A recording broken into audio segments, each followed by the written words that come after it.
incision is given from inferior angle of the scapula up to the middle of the spino-scapula. From the spino-scapula, the second incision is given up to the acromion process.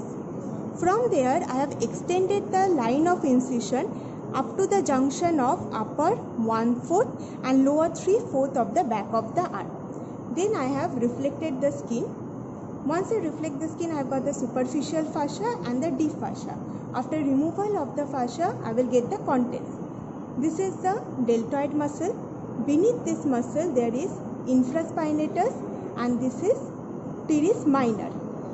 This is teres major, and this is latissimus dorsi muscle. And this muscle is the long head of triceps. Now let us come to the spaces. This is the upper triangular space bounded above by teres minor, below by teres major, and laterally by the long head of triceps.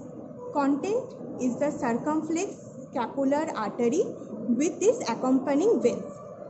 This is the quadrangular space. This quadrangular space is bounded above by the teres minor, below by the teres major. This is the teres major, and laterally by the long head of triceps and medially by the surgical neck of the humerus. The contents include the axillary nerve and the posterior circumflex humeral vessel. The axillary nerve divisions we can see here. This is the posterior division, this is the anterior division.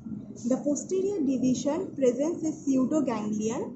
This is the pseudoganglion of posterior division, which is going to supply the teres minor as well as the deltoid muscle. This is the anterior division. The anterior division is also going to supply the deltoid muscle. So both the posterior and anterior division is supplying the deltoid muscle. The posterior division, after supplying the teres minor, it will become cutaneous. So this was regarding the axillary nerve. The other content is the posterior circumflex humeral vessel. Posterior circumflex humeral artery. This is the posterior circumflex humeral artery. This one. Now let us come to the lower triangular space. This is the lower triangular space.